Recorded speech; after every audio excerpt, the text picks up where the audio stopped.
Hello and welcome back. This is video number 4 and let's talk about congruency. So visual content that are pinned must go to high quality written content like blog articles, websites in order to be shared. In other words, your image should show the end result or the end desire. And we'll talk more about that in just a minute. Your content should partially explain how to achieve the end result or end desire. So whatever you are selling will complete this solution. So let me explain. It should look like something like this. The image is the first thing that people see on Pinterest. They click it because they're interested in it. And we're talking about people that are on the Pinterest site. So not to be confused with people who have pinned the image. So these are people on the Pinterest site that are looking on the Pinterest boards. They see an image that they like, they click it, and then they get sent to a written article. Now, a lot of people make the mistake of sending people directly to the sales page. And that's a big no-no because you're dealing with people that don't know you. You're not going to go up to some random people and say, hey, can I have your phone number? Or you want to go buy from me. You're going to go up to them and say, hi, my name is so-and-so. And you start to talk to them.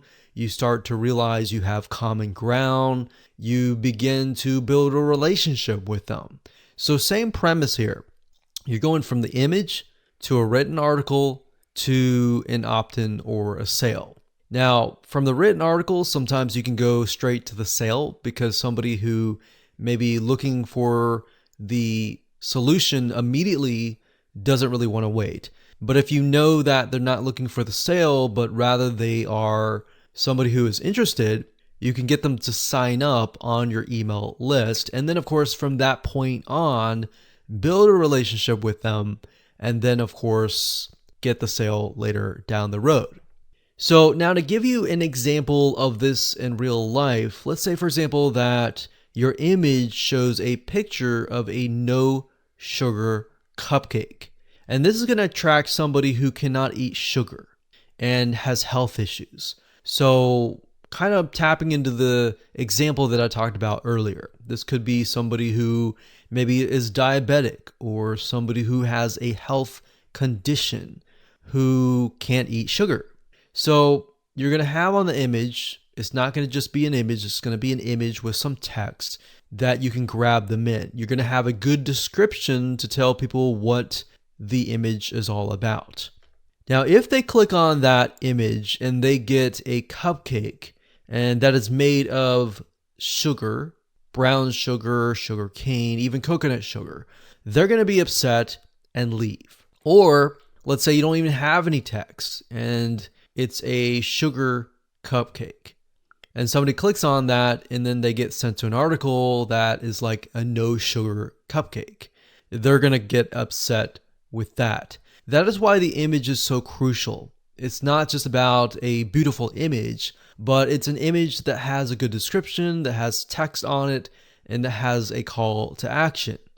Or worse, they're going to go back to Pinterest and alert everyone else that this image may be misleading or anything like that. And that's just not good for you and your reputation. But if they go to the content and they find out that you've made in this amazing, tasty cupcake that uses no sugar at all and is healthy, guess what? They're going to go back to Pinterest. They're going to tell everybody, they're going to say, hey, I tried this. This is amazing. This is something that you're going to want to try as well. They are going to become your fans. And of course, they're going to become your voice. And essentially, they're going to become your marketers. So you've got yourself a potential customer, a potential person that's going to market for you. Now, imagine adding them onto your email list and then, of course, building that relationship over time. They're most likely inclined to actually buy from you.